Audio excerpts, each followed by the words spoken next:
Hello, everybody, and welcome to another episode of the Healthcare Education Transformation Podcast. I'm your host, Dr. F. Scott Field, and I've got with me today one of the busiest men in the leadership game, Steven Anderson. Steve, thank you so much for coming on today, man. I appreciate it. Well, thanks for having me. It's a pleasure and an honor to be here. Steve, tell us a little bit about your academic journey and how it's kind of led you to where you're at today. Sure. I wanted to be a physical therapist, so I went through all the steps it takes, as you well know, and went to Northwestern University in Chicago. That was a great experience. And then came out after that and took a job in Portland, Oregon, with a guy by the name of Dan Jones, who at the time was the chairman of the orthopedic section of APTA. I thought that would be a great place to start a career and get some mentorship, and it turned out that it was. And so that's where I started my career. I love it, man. I love it. So since then, you've gone on to do a ton of really cool things. But I think the biggest one and the main reason we're here to talk a little bit today is how much you have done in the world of leadership. Tell us why that's so important to you. What got you into leadership and why do you focus so much on that? It's kind of interesting. You know, there's a lot of stories. I'm a bit of a storyteller, so I Hey, won't I'm an try and. English major, so please have at Okay. it. I would say, and people don't believe me. They think I'm messing with them when I say this, but sometimes I think of myself somewhat as a reluctant leader. It's not something that I go out and do. It's like I don't want to come into this room and say, now I'm the leader and here's what's going to happen. But what I find myself in positions just along the way, and it started, in high school, and a story I like to tell is that I wanted to be a college basketball player, so I went to college, a Division III school, to play basketball, which was amazing. But by the time I was a senior, junior, senior, I was pretty much an 11th man on a 12-man team. Everyone passed me up on talent, and I just so I was a very much supporting role. But what was really exciting to me, and something that I cherish to this day, is that I was voted by my teammates as team captain, even though I was in that position sitting on the bench most of the time. So it was just things like that led me to, I love people. I enjoy being around people. I just kind of go towards that and building relationships. And I think I build good relationships. So, having said that, I come out of school. I become a orthopedic physical therapist. I do my thing, and then eventually I had a chance to be a clinic director and run a pretty nice big clinic, and had people that were underneath my leadership there. And then that was part of a company called Therapeutic Associates. And then when I was about 41 years old, I think, I was elected by the board at that time to take over the CEO position of that organization. I think it's still the largest private practice organization in the U.S. And I did that for 19 years. And so again, it's just not something I went out to do. It's not something I was on my list to accomplish. I was willing to take steps forward, take some risk, be pushed by mentors and people who believed in me, and eventually became that. So CEO of that company for 19 years, and then now in a semi-retired position. I'm an executive coach, and I just work with other CEOs and other high-level people to, try and help them grow their leadership skills. Yeah, I love that. This is such a timely episode because the Healthcare Education Transformation podcast just launched MOLLI, which is short for the Metacognition of Leadership Institute. We're trying to get people critically thinking better. We're trying to get them to be better decision makers. We're trying to get them to think like a CEO, right? Which is why I love picking your brain here because, I feel like this next generation of healthcare providers, especially, has some pretty big uphill battles. What do you think are some of the tough obstacles facing them as we try to grow new leaders in this new generation? Well, I think it's part of it has been the same, and then maybe I'll start with that, and then I'll Yeah. get to what I think for the next generation. But one thing I think, if you see what we have to do to become physical therapists, it's very task oriented. You have to achieve this, you have to do that, you have to check off this box, you have to accomplish this. And so then you get into school, and then you're in school and you have to learn this technique and that technique and this and to me they're very task oriented things that were trained, and then all of a sudden you become a physical therapist, you're thrown out into the world, and now you're supposed to, be more of a right brain thinker than a left brain thinker, and people struggle with that, and so I've said this many times on my own podcast that leadership is the one skill that goes across every single profession there is, yet I would argue might be the least trained skill in our education process. And so, I just think that we need to embrace it, and I would even be an advocate for starting much, much earlier than Yeah. now that we're already in a career.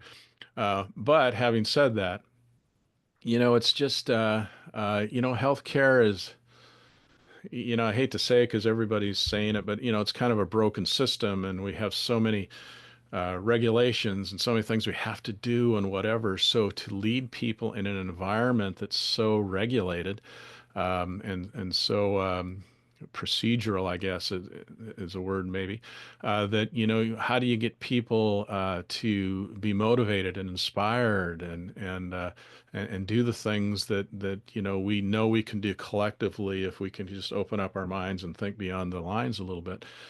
So to me, it's a big chore. It's something that I've spent my whole career doing, and I'm excited about. But I think it's very necessary for all people going forward. And I'm also a believer that you can lead from any level. You don't have to be the CEO. You can be an aide in a clinic and have leadership skills and do good things in leadership. So.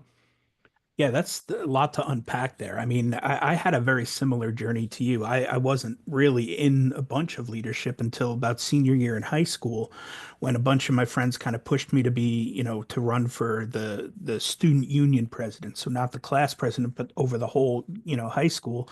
And I ended up winning that position. And that was my foray into leadership. I, was pegged by my classmates as somebody who would do a good job. Yeah. And so I went from there and I ended up becoming I held a position in my fraternity in undergrad. And then eventually I ended up being the president of our PT class as well. And since then, I've gone on to try to, hold a bunch of leadership positions just because I feel like it's important. But like you said, like, yes, it is a very regulated field, right? Healthcare especially. And I think we lose a little bit of that autonomy.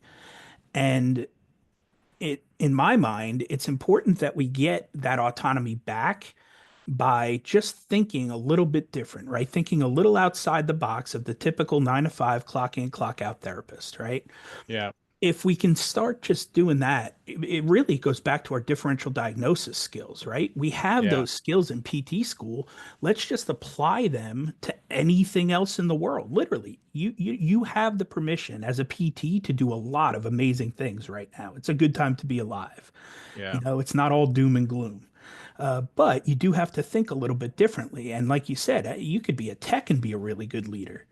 Yeah. So I think it's important for people to recognize that. And even if you're not a great leader, I know I wasn't when I first started, you can become a good leader. That's stuff that can be taught, that can be worked on, Yeah. that can be practiced, And I think the big thing for me was leaning on a strong team, Yeah. and picking the right people to surround myself with, and really putting the ego aside real quick because I was an English major right before I was a PT, so I knew I needed a lot of help just to get by. Yeah. So if you surround yourself with the right people, you can get a lot of really good things done because you can empower them to lean on their strengths and things they love to do that you may not be good at or you don't want to do. Yeah.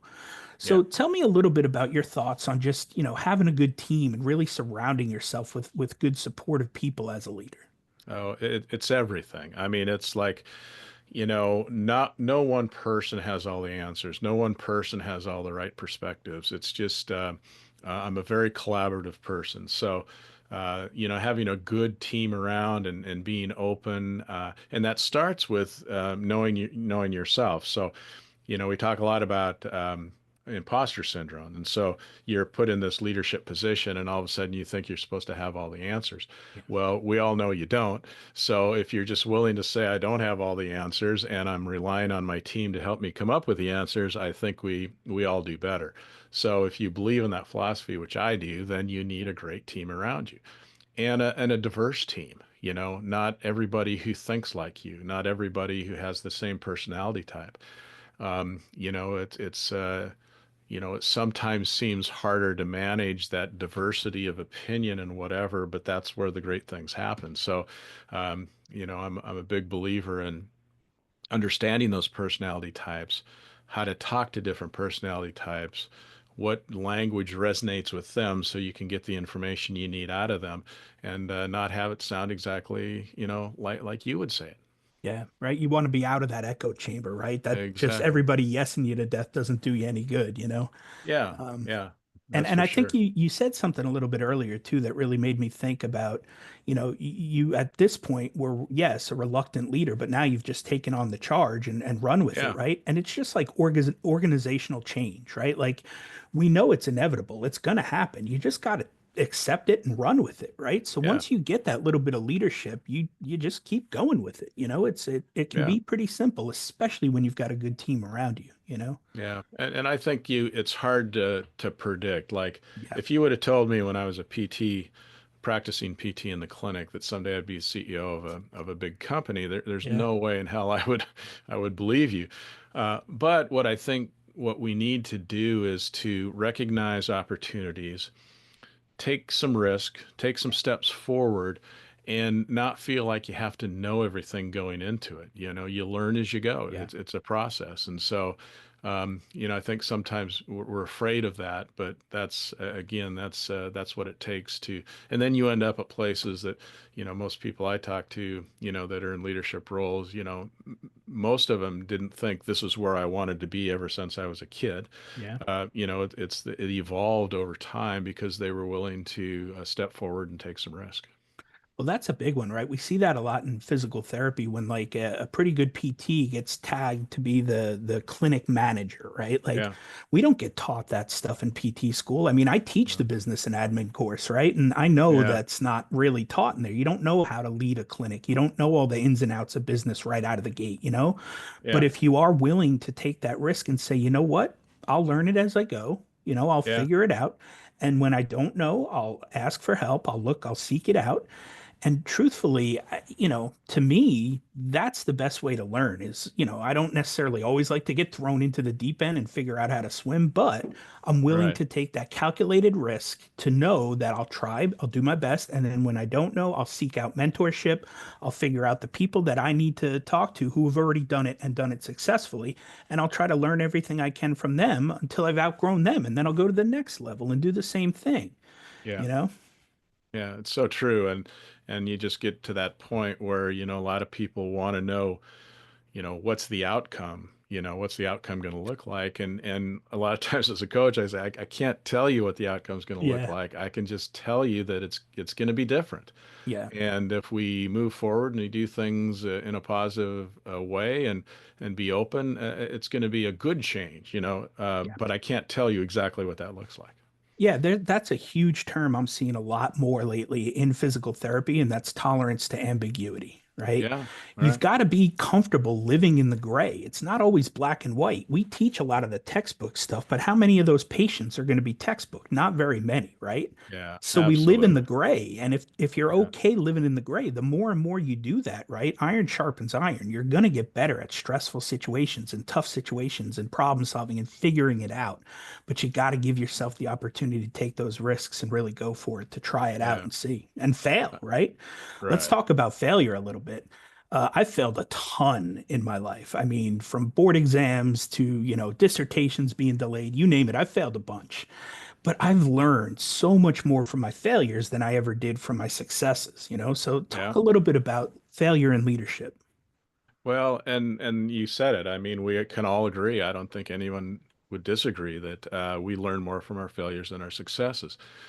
But because of situations we're put in or biases that we have or whatever, most people are afraid to fail. And nobody likes to fail. I mean, it's miserable, Yeah. right? But we do learn from that. So, what I think you need to create in a business or a company or a team is the culture that it's okay to fail as long as you learn something Yeah. from it. Yeah. What's really frustrating is when someone, crashes and burns and then they make the same mistake again or they Right. don't learn from it. So if you learn from it and then you have a supportive group that says, okay, that didn't go well. What did we learn from it? What can we do better? And then be willing to go forward and try it again. That's the culture that really brings out great things. And you have to work at that. Not everybody's comfortable with that. I mean, we've all been in situations where somebody on the team maybe crashes and burns and does something bad, and the easy thing to do is to turn away and not look at it and say, well, it wasn't me, Yeah. But in fact, that's the time to embrace that person and help that person and ask if you can be of assistance and get to the next level. Yeah. Yeah, I like that TED talk by Jocko Willink, the extreme ownership, right? Like, Yeah, hey, yeah, take it on, face it, full on and yeah, learn from it and get better, right? I mean, yeah. failure is really just opportunities, right? It's opportunities to learn. And if we stop putting such a negative connotation around failure, I think we can go a lot further and really support leaders as they try to take risks and move forward, you know? Yeah, absolutely. Absolutely. Well, Steve, I'm curious about this. I've had this thought in my mind for a while now, especially being a business owner. But what do you see in CEOs and C-suite level execs with the way their mind works? To me, it just seems like, and maybe it's the entrepreneurial mind, maybe it's my ADHD, I don't know, but it just seems like their mind works differently. Having worked with so many CEOs and C-suite level execs, what do you see with how their minds work?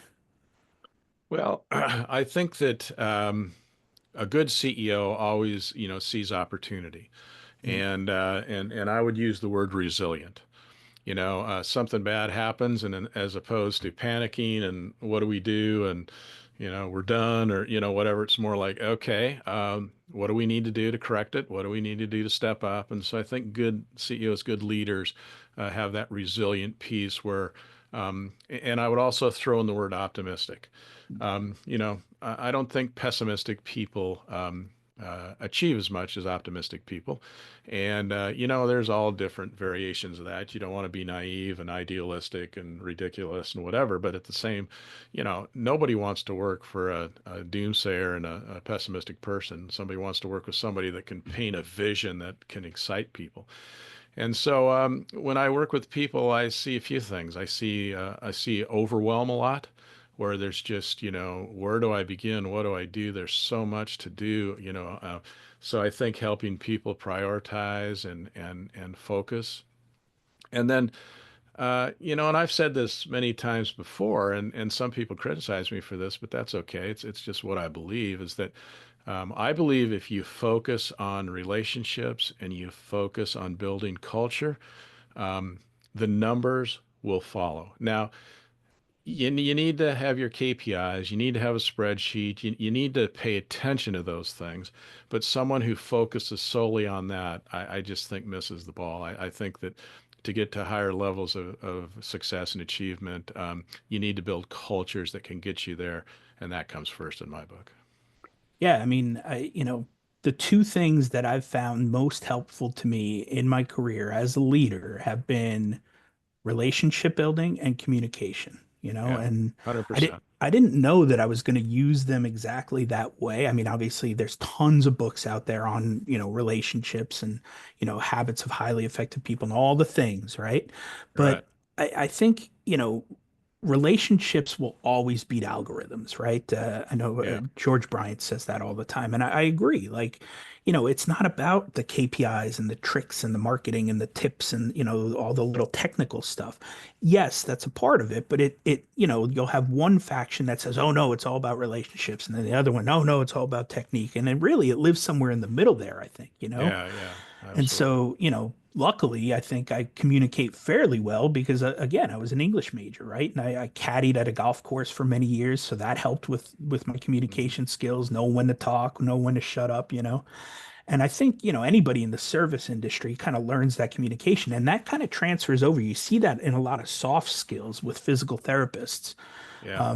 Students that maybe aren't straight A students, not great students, but are really good with their soft skills and can communicate very well, tend to do very well as therapists and eventually as leaders as well.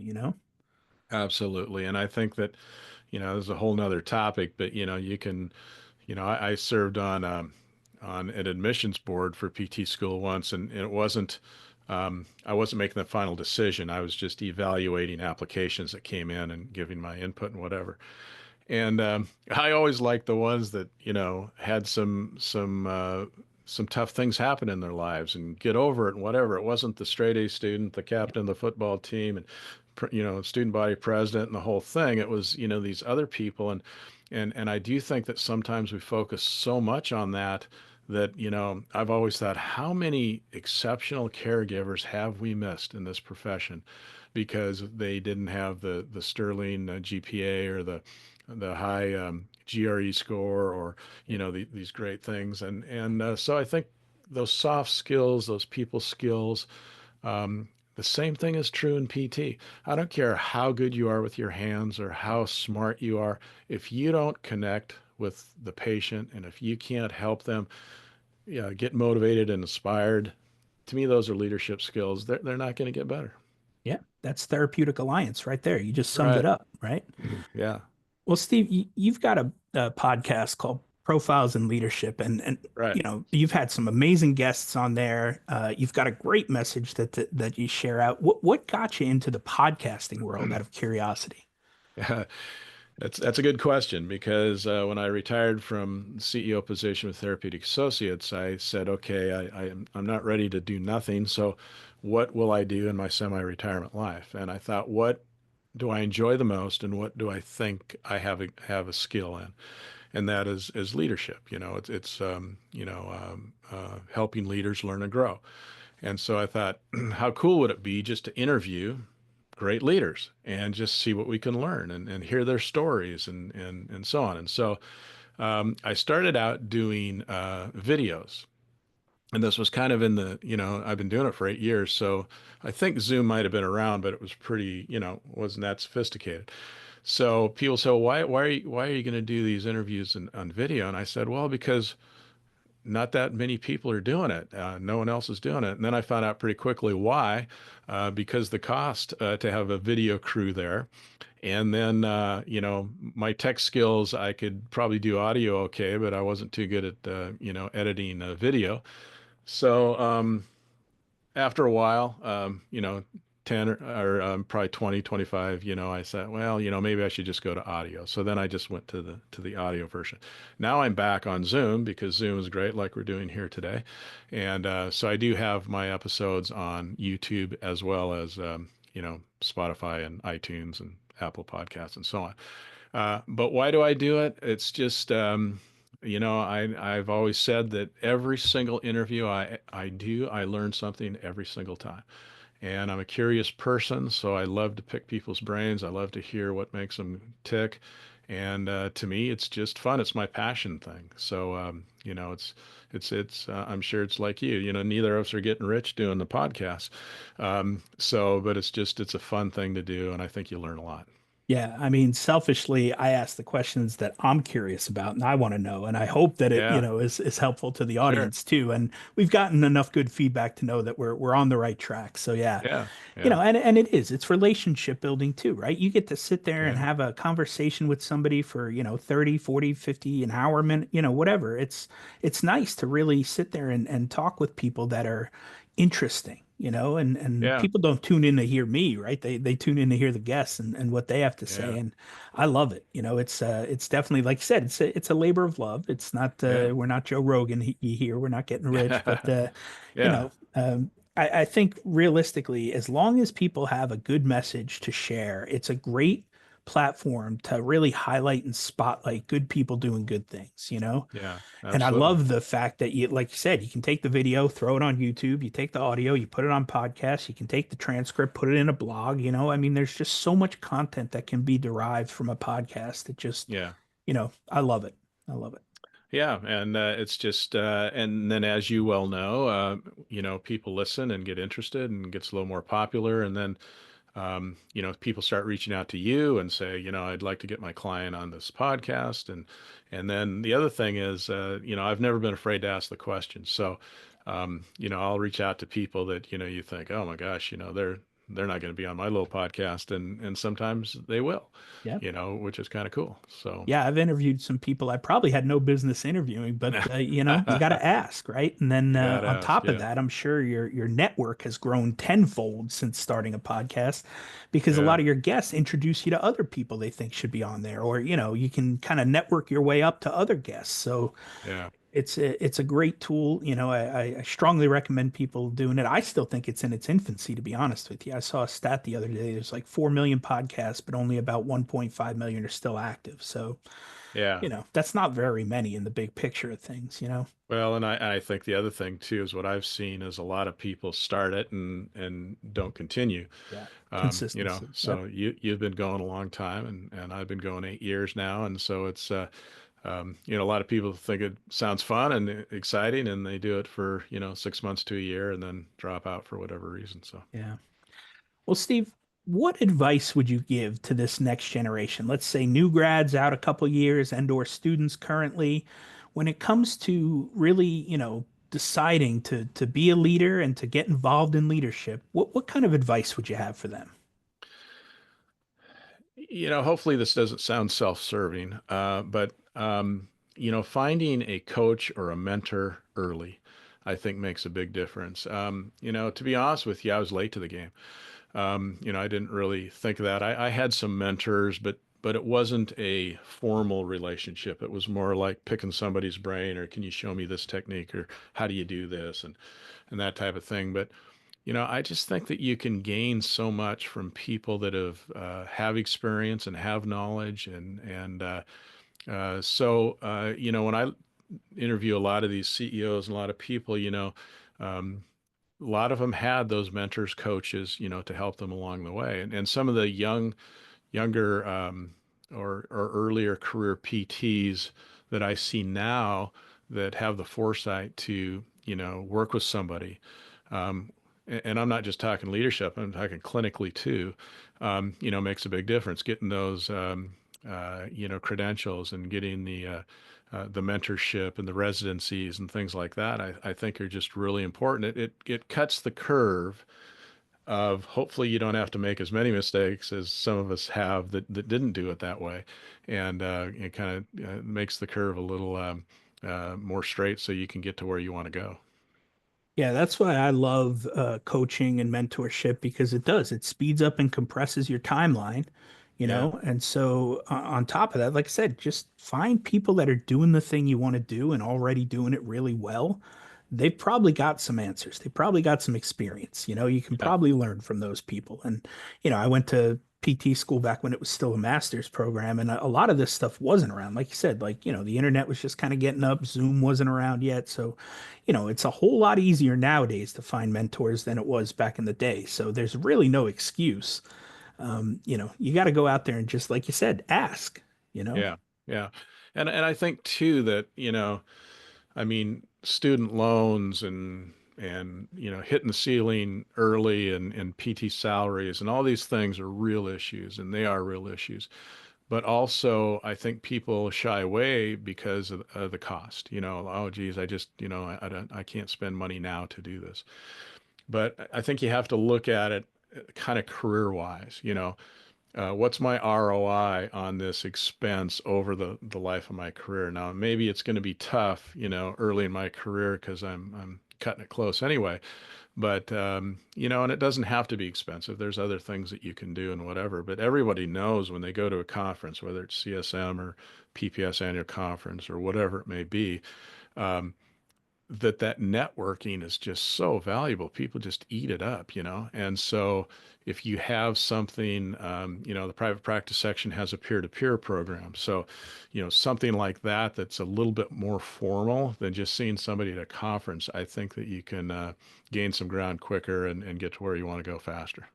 Well, accountability, right? You have somebody Yeah, that's literally there to check on you, make sure you're doing the things, help you out if you have questions, And I right. think also it's important to look at the inverse question, not how much is it going to cost me, but what's it going to cost me if I don't do this? Yeah, yeah, exactly. Time, raises in salary, or, more income or profit if it's a business owner. Like, you got to kind of weigh out the what if I don't do it? What's it going to cost? Yeah, You have to look at it absolutely. both ways.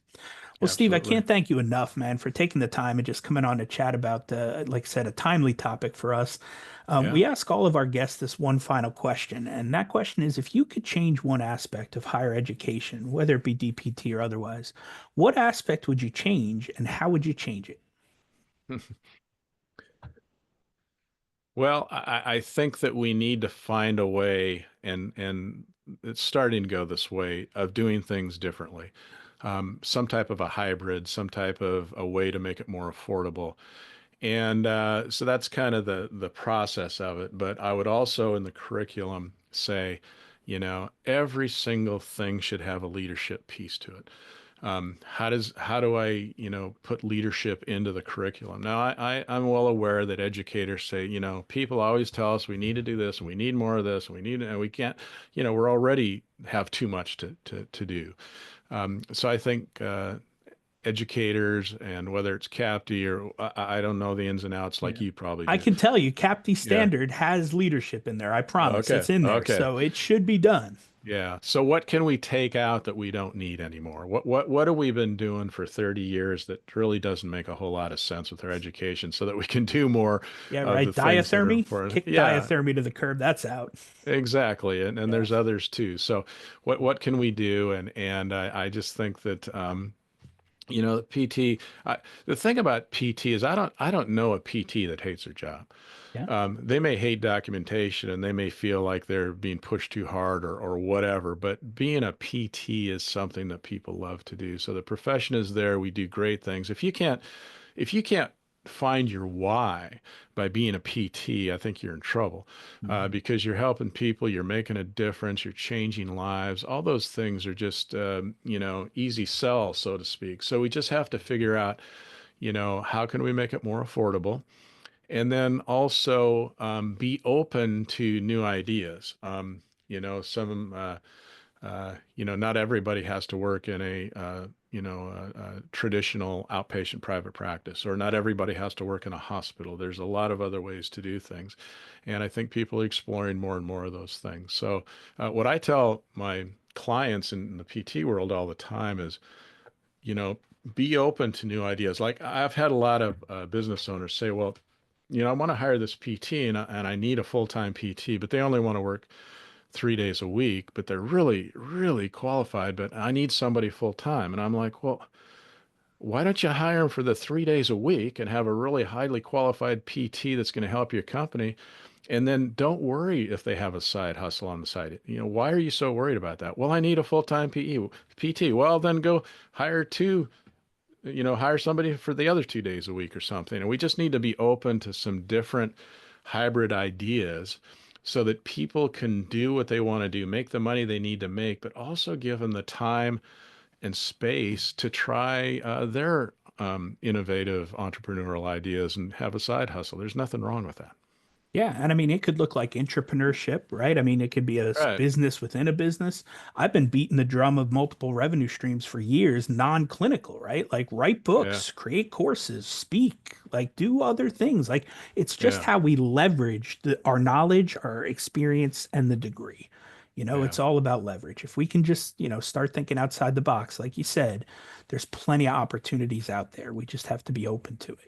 Yeah, and another thing too is that I've said this for a long time, and I think we're getting a little better at it. But if you look at healthcare systems, whether they be hospitals or other bigger healthcare systems, um, there's very few PTs in high leadership roles in those systems, and so I think as PTs, we need to stop judging those PTs that go to school and then come out and don't treat clinically for very long, but then go into more of the administrative side. And I think the more PTs we could have in those healthcare systems, the better it is not only for the system but for our profession, because people then work with us elbow to elbow at high levels and say, man, these PTs really know what they're doing.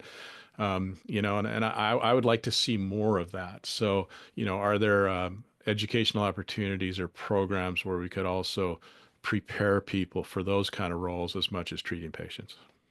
Yeah, we actually interviewed Beth Safferty on here probably 2 seasons ago, and she's now the Mhm. CEO of a hospital system in New Jersey up there.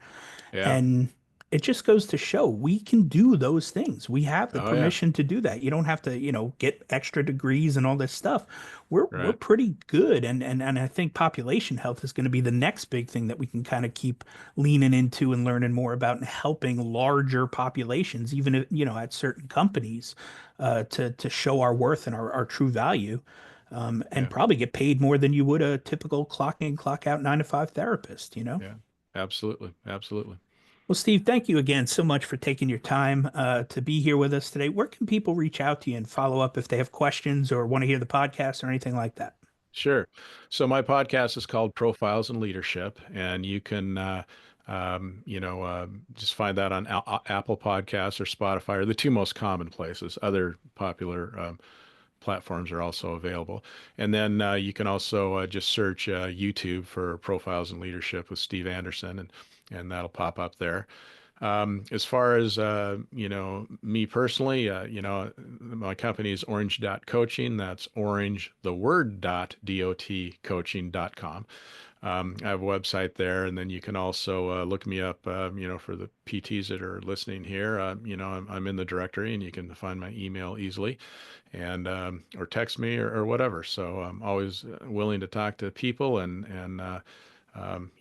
share what I know and share my experience.